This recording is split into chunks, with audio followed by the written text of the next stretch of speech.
identitari català a Daniel Cardona i Civit. Tornem a estar aquí presents en un nou homenatge a Daniel Cardona i Civit, el primer patriota que ens va ensenyar el camí del sacrifici, tot un símbol, un mite del nacionalisme català. Ens va mostrar com s'ha d'estimar i defensar la nostra identitat davant de diferents personatges anticatalans. Cardona va néixer l'any 1890 i de molt jove va començar la seva militància política dins la Unió Catalanista del gloriós Martí Julià. La seva forma de pensar és la que nosaltres hem anat adoptant i modernitzant en l'actualitat. El nostre nacionalisme és identitari perquè defensem la nostra personalitat pròpia. Lluitem per l'alliberament nacional i sempre buscarem el benestar individual de la nostra població. Cardona ràpidament es va emmirallar amb el nacionalisme antiimperialista d'Irlanda. L'alçament de Pasqua de l'any 1916 va deixar clar com els catalans havíem d'actuar contra l'imperialisme espanyol. Calia, doncs, preparar les noves generacions de joves catalans. L'any 1919 va formar part de la Federació Democràtica Nacionalista i el 1922 va ser el col·laborador per la fundació del partit polític Estat Català. Com podem observar, Daniel Cardona sempre estava present en la política nacional de Catalunya. Primerament va aprendre de la vella escola, de la venerable Unió Catalanista.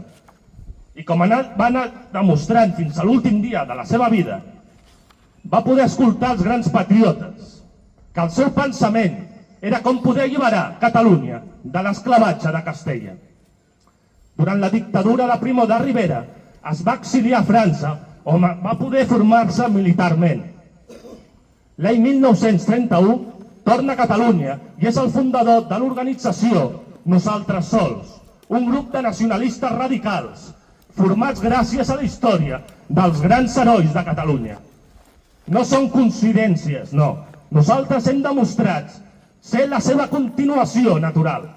Per ideologia, Catalunya i Catalunya, enfrontats als enemics d'esquerres i dretes anticatalanistes.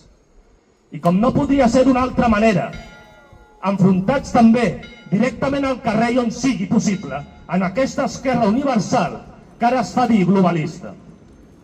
I sobretot en la batalla de la intel·ligència i de l'honor, els presents avui, al moviment identitari català, sempre hem sortit victoriosos. Ens vam preparar l'any 2017 per defensar les nostres fronteres davant l'ocupant estranger espanyol, tal com ens van ensenyar els nacionalistes de Nosaltres Sols, liderats per Daniel Cardona.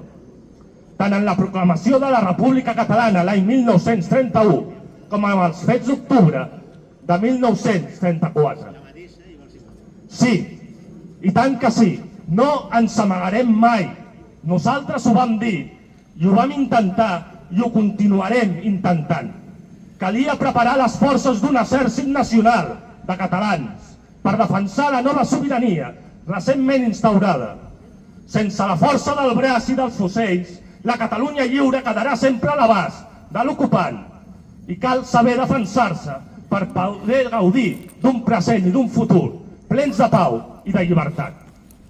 Perquè Catalunya no tindrà pau ni concòrdia fins al dia del seu renaixement complet, dins les nacions lliures del món modern i occidental.